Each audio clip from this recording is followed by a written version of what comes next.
Hey, this is how you sound like T-Pain. Okay, click on keyboard collection, create.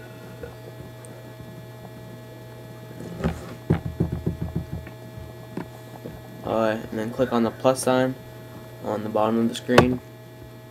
Then click real instrument, create. And then go click on the scissors, and enhance, tuning, and then click limit to key. And then click on browse, vocals, scroll down, click on voice, reflection, edit, and then turn off track echo and compressor. And then that's all you have to do. Yeah, yo. That's how you do it.